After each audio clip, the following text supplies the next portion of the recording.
Saudara sekalian yang kekasih, kita akan bersama-sama membuka Alkitab dari Injil Matius pasal yang ke-16 ayat yang ke-23. Matius pasal 16 ayat yang ke-23. Demikianlah firman Tuhan. Maka Yesus berpaling dan berkata kepada Petrus, "Enyahlah iblis, engkau suatu batu sandungan bagiku, sebab engkau bukan memikirkan apa yang dipikirkan Allah, melainkan apa yang dipikirkan manusia." Saudara sekalian, ucapan Tuhan Yesus ini dilontarkan pada waktu Petrus mencoba mencegah Tuhan Yesus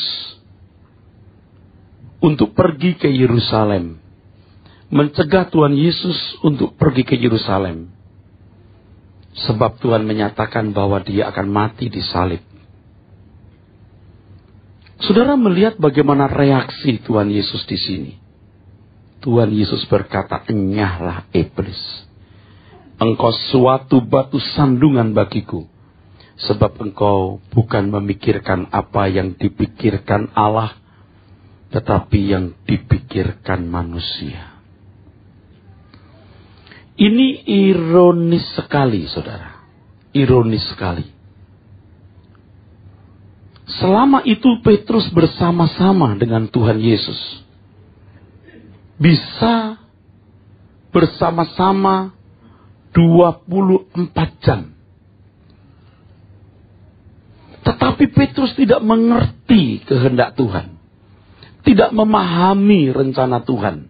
Tidak mengerti pikiran Tuhan. Ini ironisnya, saudara.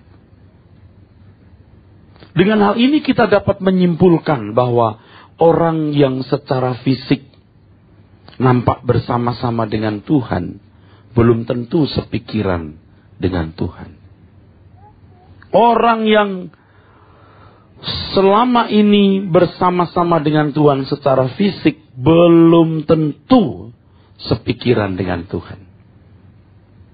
Jadi bukan jaminan orang yang sudah pergi ke gereja setiap minggu itu pasti mengerti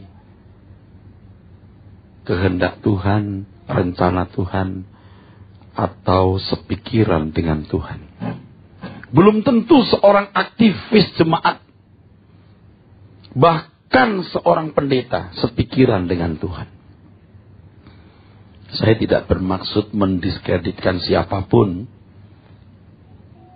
Alkitab mengatakan demikian, lalu sederhana saja kesimpulan yang bisa kita tarik.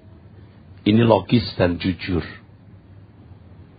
Nah, saudaraku sekalian, dengan demikian kita mulai bertanya kepada diri kita sendiri.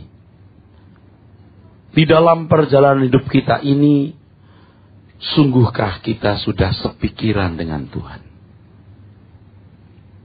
Sudahkah kita sungguh-sungguh sepikiran dengan Tuhan?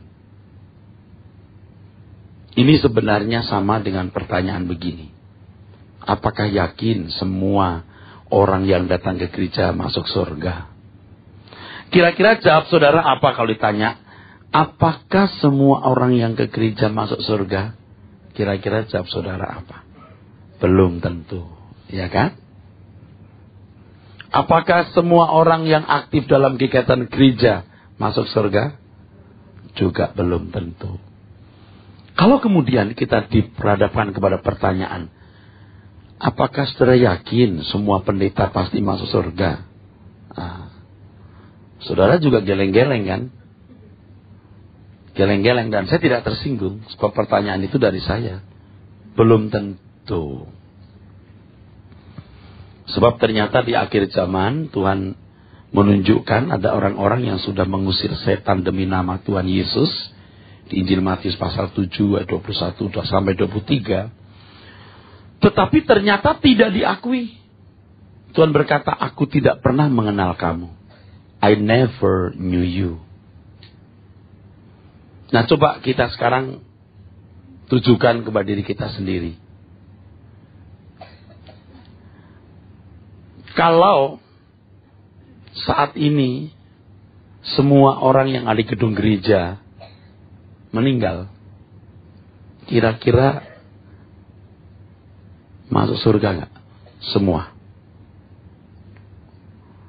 Kalau semua saudara ini sekarang tiba-tiba meninggal, masuk surga enggak? Ada yang masuk, ada yang enggak. Begitu ya? Oke. Saudara termasuk yang masuk atau enggak?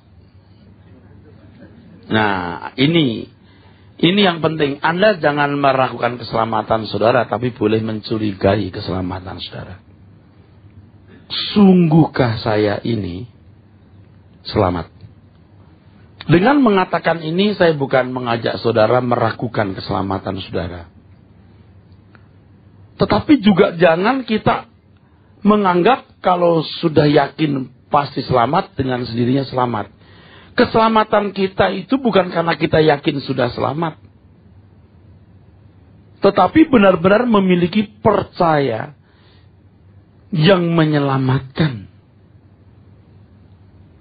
Kalau ada orang mau ikut ujian, saringan masuk perguruan tinggi, atau instansi pemerintah membuka lowongan, lalu orang itu ikut tes, dia berkata, saya yakin saya masuk, percaya saya masuk, yakin saya bisa masuk. Apakah dengan keyakinan itu berarti dia bisa masuk? Belum tentu. Nah, tanpa disadari kita juga sering berpikir begitu. Yang penting saya percaya kalau mati masuk surga. Jangan hanya percaya bahwa mati masuk surga. Kamunya sendiri percaya nggak dengan Tuhan Yesus? Dengan percaya yang benar. Dengan percaya yang diekspresikan dengan perbuatan. Dengan percaya yang diwujud nyatakan dengan tindakan. Sebab iman tanpa perbuatan seperti tubuh tanpa roh.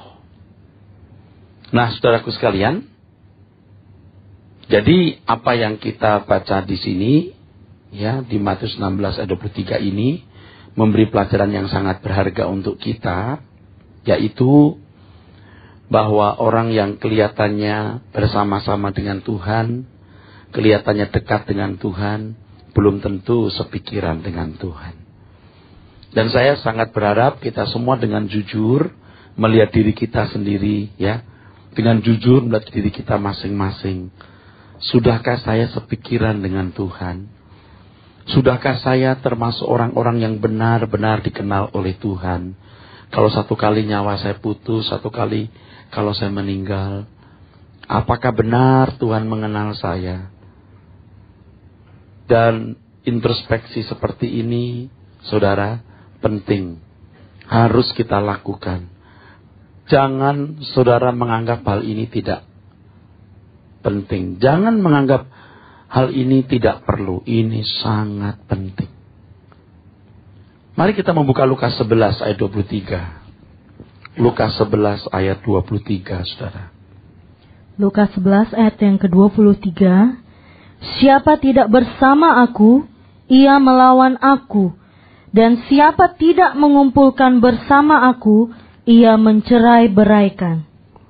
Siapa tidak bersama aku, ia melawan aku. Dan siapa tidak mengumpulkan bersama aku, ia mencerai-beraikan. Perkataan ini mengandung ketegasan yang tidak bisa kita anggap sepele, tidak boleh kita anggap remeh. Ini bukan perkataan saya, ini perkataan Tuhan Yesus. Dan kita diperhadapkan pada kebenaran ini yang harus kita hunjamkan pada diri kita sendiri, harus kita benturkan pada diri kita sendiri. Siapa tidak bersama aku, ia melawan aku, dan siapa tidak mengumpulkan bersama aku, ia mencerai-beraikan. Saudaraku sekalian, maksud saya kita hunjamkan kepada diri kita sendiri, atau kita tikamkan, atau kita benturkan adalah, kita bertanya kepada diri kita sendiri, apakah kita tergolong orang yang bersama dengan Tuhan? Kalau tidak, kita melawan Tuhan. Apa kita termasuk kelompok orang yang mengumpulkan bersama Tuhan? Kalau tidak, kita mencerai-beraikan. Kita harus belajar apa maksud bersama dengan Tuhan di sini. Ya, tidak mengumpulkan bersama aku, ia mencerai-beraikan, kata Tuhan Yesus.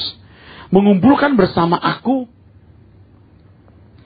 artinya membawa jiwa-jiwa untuk diselamatkan. Membawa jiwa-jiwa untuk diselamatkan bagi Tuhan. Kalau Anda tidak menyelamatkan jiwa, Anda membinasakan. Kalau Anda tidak membantu mendukung pekerjaan Tuhan, Anda pasti merusak atau mengganggu. Dari perkataan ini, saudaraku, yang pertama Tuhan Yesus menunjukkan kedaulatannya. Kedaulatannya. Yang kedua, sekaligus menunjukkan peringatannya. Tuhan berdaulat, ia adalah pencipta yang menuntut ciptaannya untuk menempatkan diri di pihak yang mana? Berdiri, di pihak yang mana? Tentu Tuhan menuntut ciptaannya dan kita orang-orang yang telah ditebus oleh darah Yesus Kristus untuk menempatkan diri di pihak Tuhan. Di pihak Tuhan. Saudara, pemberontakan iblis yang ditulis di dalam Alkitab, ya, the angel of the light, malaikat terang, yang mau menyamakan diri dengan Tuhan, yang mau menyamakan diri dengan Tuhan, ya, kemudian ia mau mengatasi yang maha tinggi, melampaui Tuhan, menyeret sepertiga malaikat ikut sesat bersama Lucifer ini. Lucifer dari bahasa Latin Lausifur yang artinya bintang timur. Ya. Pemberontakan itu berlanjut di muka bumi ketika iblis menjatuhkan ciptaan Tuhan. Ciptaan yang termulia dari Tuhan semesta alam. Dan kemudian menyeret manusia untuk bergabung memberontak kepada Tuhan. Memberontaknya cukup dengan tidak hidup seturut dengan kemauan, keinginan, dan rencana Tuhan. Nah, di Kejadian pasal 3 ayat 15, itu kisah mengenai kejatuhan manusia dalam dosa. Kejadian 3 ayat 15, saudara. Demikianlah firman Tuhan, aku akan mengadakan permusuhan antara engkau dan perempuan ini, antara keturunanmu dan keturunannya. Keturunannya akan meremukkan kepalamu, dan engkau akan meremukkan tumitnya. Nah, saudara, Tuhan membuat atau mengadakan permusuhan itu antara benih perempuan dan kuasa kegelapan. Di sini manusia akan pasti terbagi dalam dua kelompok. Kelompok sekutu Tuhan, koalisi dengan Tuhan, dan manusia sekutu setan dan koalisi dengan setan. Tidak ada orang yang bisa ada di daerah netral.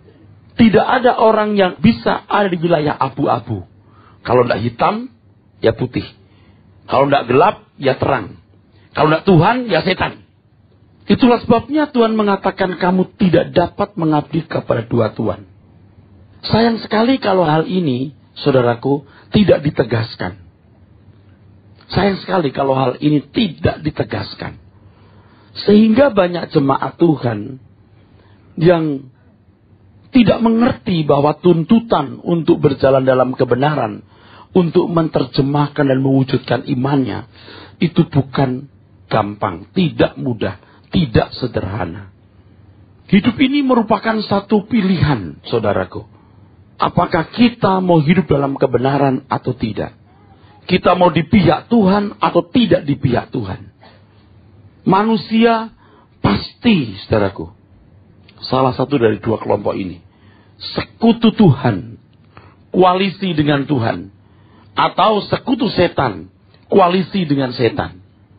Dan kita tidak boleh menganggap remeh hal ini dengan mengatakan, nanti saya pertimbangkan, saya ada di mana.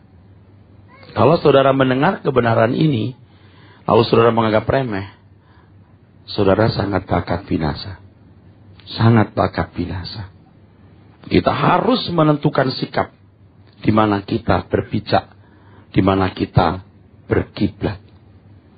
Nah, Tuhan berkata, siapa tidak bersama aku, ia melawan aku.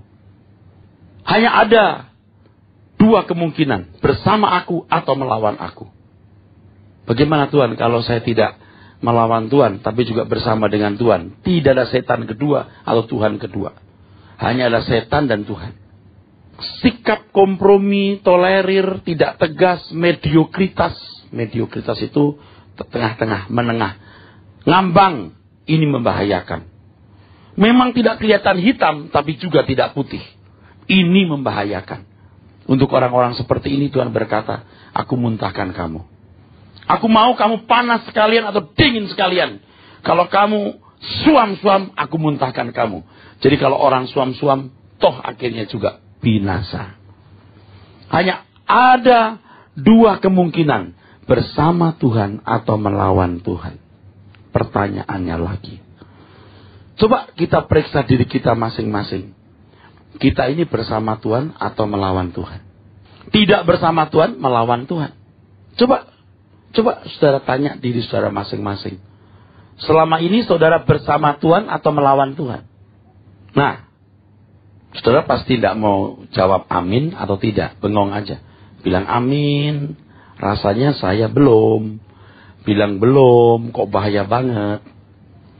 Apa sih ukuran bersama dengan Tuhan itu? Apa sih ukuran bersama dengan Tuhan itu? Ke gereja? Tadi kita sudah sepakat ya. Tidak semua orang ke gereja sepikiran dengan Tuhan. Tidak semua aktivis sepikiran dengan Tuhan. Tidak semua pendeta sepikiran dengan Tuhan. Jadi, siapa yang bersama dengan Tuhan? Orang yang sepikiran. Jangan merasa sudah jadi anggota jemaat rajin, sepikiran dengan Tuhan. Sudah jadi pendeta, sudah jadi aktivis, sepikiran dengan Tuhan. Belum tentu. Perkataan ini tidak mendiskreditkan siapapun. Ya, faktanya Alkitab berkata begitu, saudara. Jadi bersama dengan Tuhan itu artinya sepikiran dengan Tuhan. Orang kalau sepikiran dengan Tuhan itu, saudara, akan memperagakan pikiran dan perasaannya dalam setiap keputusan-keputusan hidup, dari setiap pilihan-pilihannya, dari segala tindakan-tindakannya. Tetapi untuk sepikiran dengan Tuhan ini bukan sesuatu yang sederhana. Ini sulit. Kalau dikesankan gampang, itu sesat. Itu membinasakan. Kalau misalnya ada seorang anak mau ujian akhir semester sejarah. Maksud saya akhir tahun. Harus mempelajari buku tebal begini. Wah, selama ini tidak pernah belajar sejarah. Gimana? Besok mau ujian. Jalan pintasnya disarankan begini. Buku itu dibakar. Abunya disaring, dicampur susu kuda liar. Dan langsung bus, hafal semua. Bohong, betul? Bohong. Kalau pelajaran menghafal begitu, besok ujian, semalam suntuk tidak tidur, mungkin dapat nilai 5 atau 6 bisa. Tapi setelah ujian lupa semua ya. Tapi kalau matematik, tidak bisa. Tidak bisa. Semalam suntuk 2 malam, tidak bisa. Harus secara bertahap, kontinu, berkesinambungan, ya, baru bisa. Saudaraku, mengerti pikiran Tuhan itu tidak sederhana. Lewat sebuah proses, ketekunan, kesungguhan, dan haus akan kebenaran. Kebetulan Alkitab yang saya bawa ini Alkitab bahasa Inggris yang tipis. Ya, tipis tentu ini bukan cetakan di dalam negeri. Tapi Alkitab yang saudara pegang tebal-tebal, ini juga tebal. Sebenarnya isinya padat, kertasnya tipis. Tapi tidak sobek, tidak gampang sobek. Ini yang diajarkan Tuhan Yesus selama 3,5 tahun, saudara. Ini yang diajarkan Tuhan Yesus. Mengapa Tuhan memberi Alkitab setebal ini? Mengapa Tuhan mengajar dari Hari ke hari, dari minggu ke minggu, dari bulan ke bulan, dari tahun ke tahun, selama 3,5 tahun. Tuhan mengajar terus. Sebab ini yang memperbaharui pikiran. Pikiran yang dibaharui sehingga bisa mengerti pikiran Tuhan. Jadi, kalau ada seorang hamba Tuhan berkata begini, saudara. Ini siapapun ya, tidak menuding siapa, tidak menuding perorangan ya. Tapi saya pernah mendengar, tidak tahu siapa yang gak jelas itu. Bilang begini, saudara saya gandeng ke surga. Waduh, penuh kasih banget gitu kalimat itu. Kayak pendetanya baik banget itu. Saudara, saya gandeng ke surga.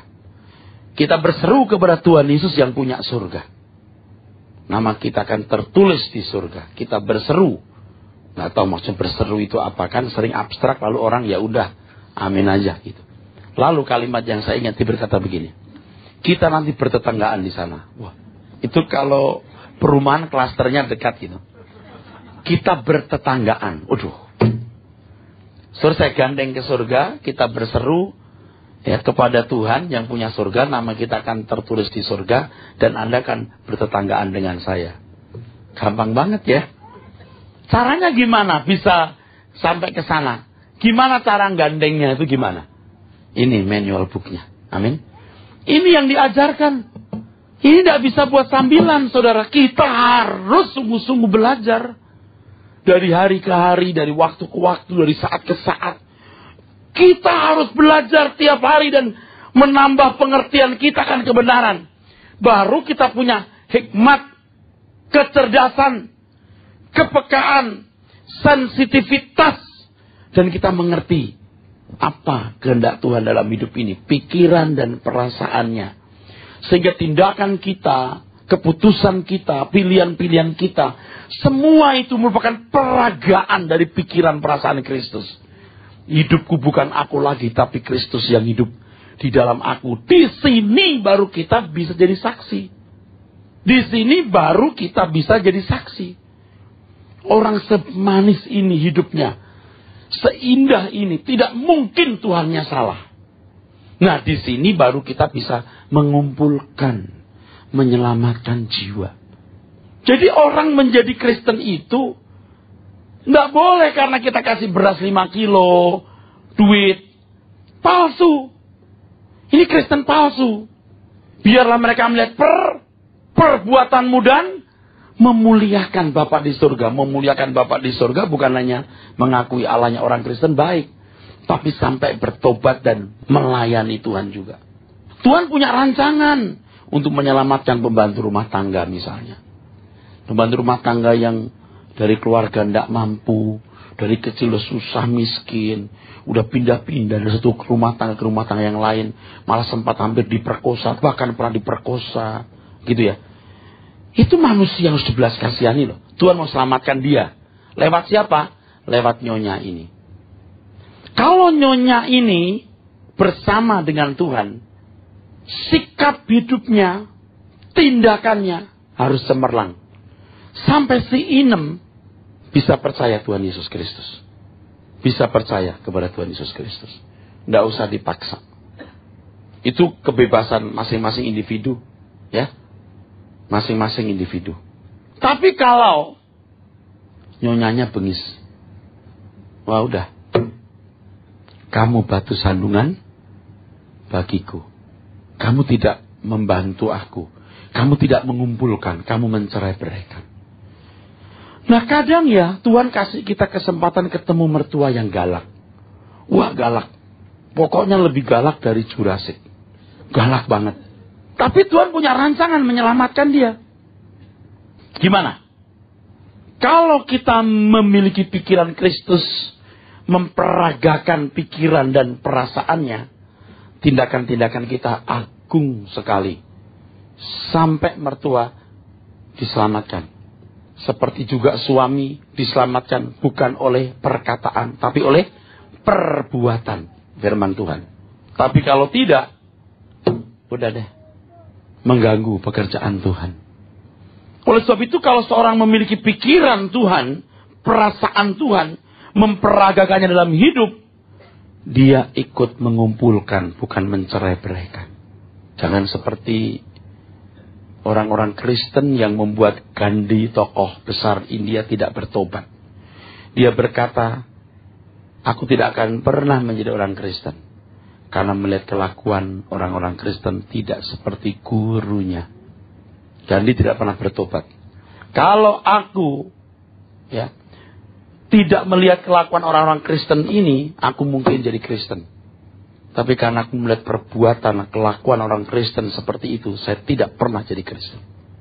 Nah, saudaraku sekalian, jadi bersama dengan Tuhan itu bukan hanya di gereja, tetapi sepikiran dengan Tuhan.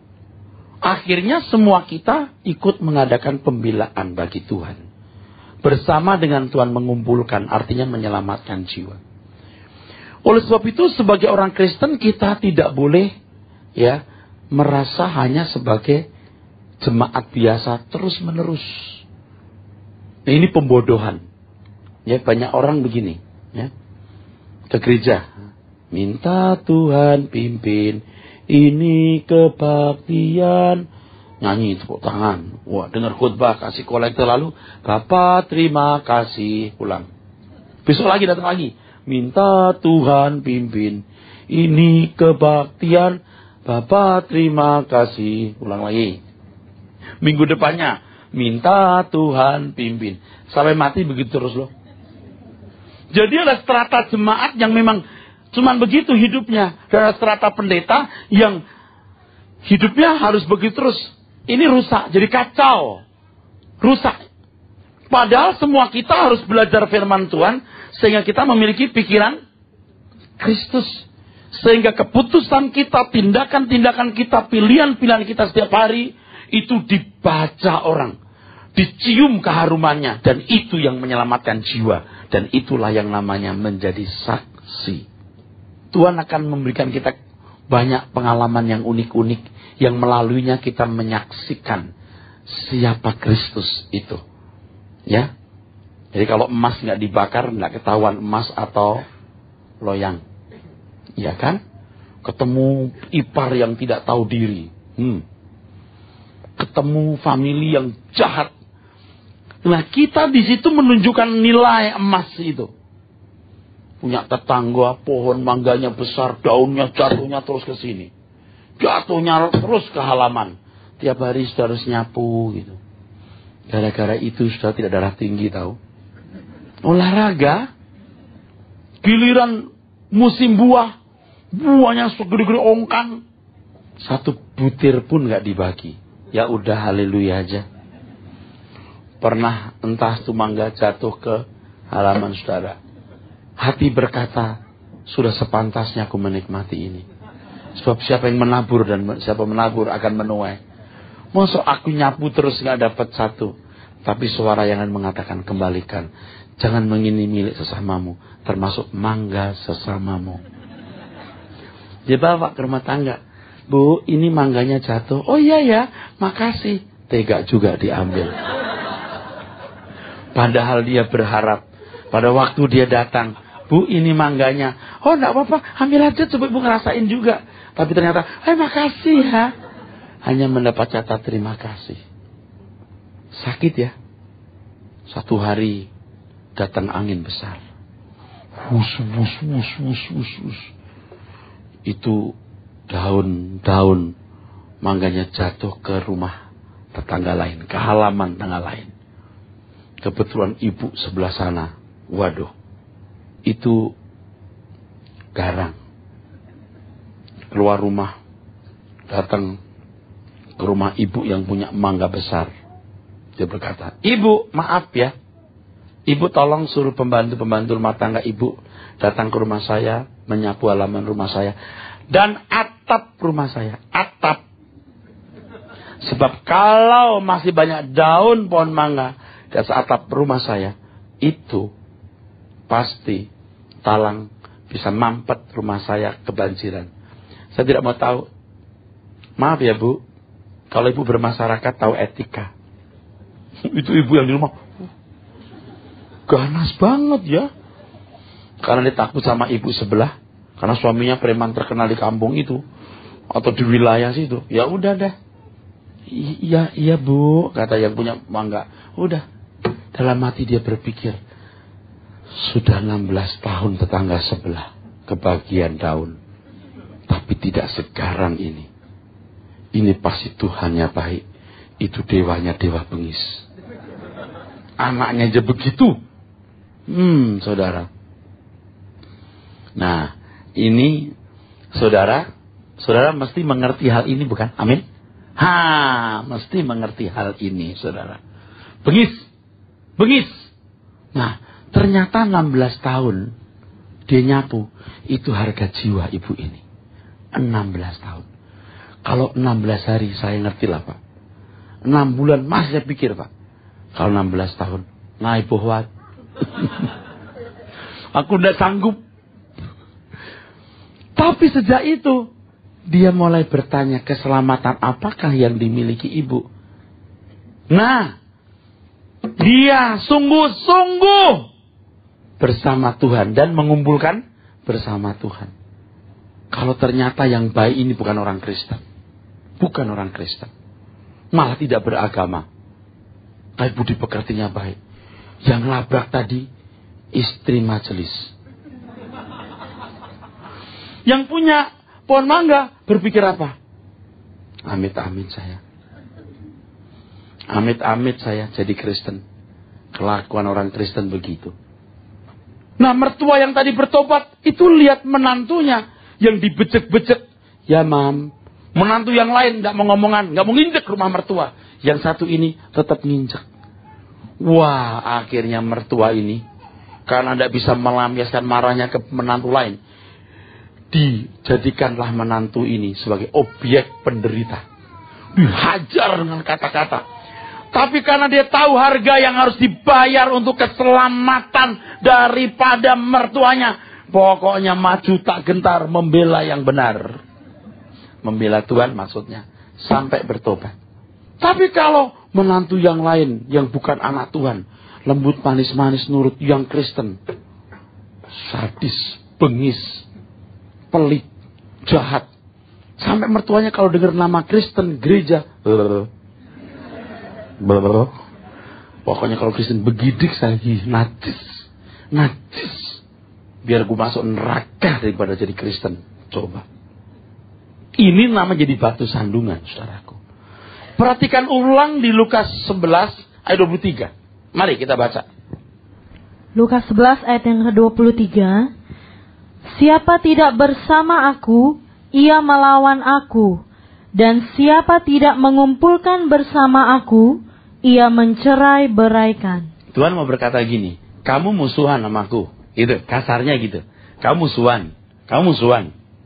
Kamu mengajak musuhan. Kamu mengganggu pekerjaanku. Nah, banyak orang memang tidak maksud untuk mengganggu, tapi mengganggu. Tidak bermaksud melawan Tuhan, tapi melawan. Karena tidak memiliki sikap atau integritas. Banyak saudara ya, saya yakin, tidak mau masuk neraka. Betul nggak? Nggak mau. Tapi nggak niat ke surga. Tidak mau masuk neraka, Pak, tapi tidak niat ke surga. Seberapa niatmu? Sudah niat ke surga? Amin kan waktu ditanya. Pulang lupa semua. Nah, kalau kita tidak serius mencari kebenaran Tuhan, kita mau kemana kalau tidak di pihak setan? Seberapa niat kita? Dan setan itu dengan liciknya mau menghancurkan hidup orang-orang percaya. Sebenarnya saudaraku, setan di sini, ini setan yang licik dan halus. Nah, banyak orang Kristen itu merasa sudah kuat begitu rupa, menang begitu rupa, sampai setan itu dianggap sudah lemah. Hati-hati ya. Saudara percaya nggak? Logikanya ya, Petrus sudah pernah ngusir setan ya. Karena pada waktu Petrus disuruh dua orang, betul? Dua orang untuk memberitakan Injil kan. Lalu mereka pulang berkata, Tuhan, setan takut loh sama kita. Takut. Jangan senang karena setan tunduk kepada kamu. Tapi berbahagialah kalau namamu terdaftar di kerajaan surga. Jadi kamu bisa ngusir setan bukan berarti namamu terdaftar di surga. Itu loh. Kalau Tuhan bisa ngusir setan, agama lain juga bisa mengusir setan. Banyak dukun-dukun juga bisa mengusir setan. Kalau kita pelayanan pelepasan kan ngusir setannya begini. Dalam nama Yesus. Keluar setan. Keluar kamu. Tapi kalau beberapa orang yang profesional pakai begini. Begitu segala loh. Hebat loh.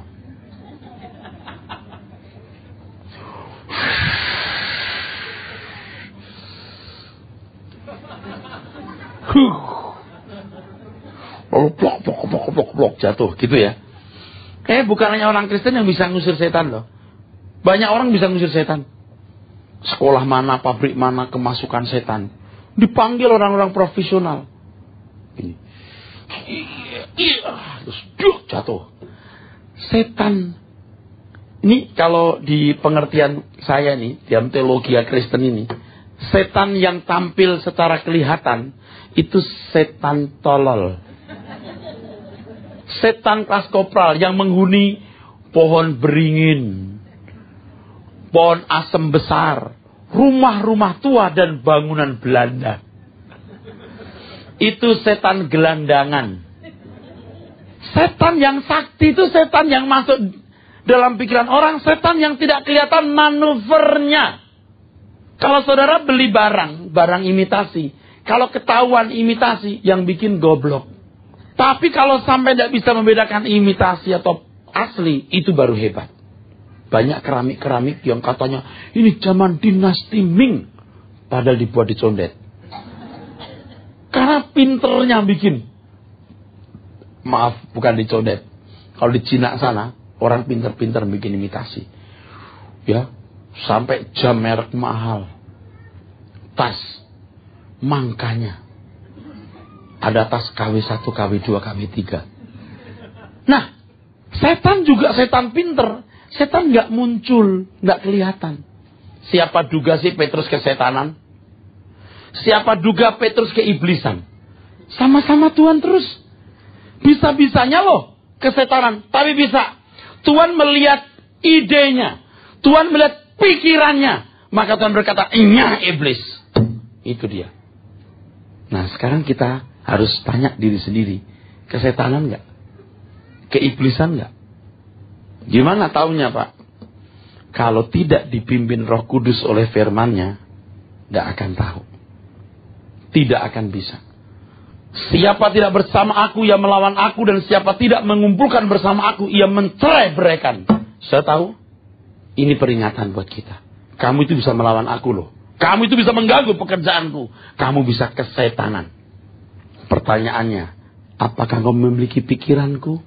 Dan kau membuat orang lain selamat dan bertobat dari perbuatanmu? Itu harus kita perkarakan dengan serius. Kalau kita punya niat benar-benar ke surga, kita mau melakukan firman ini. Amin.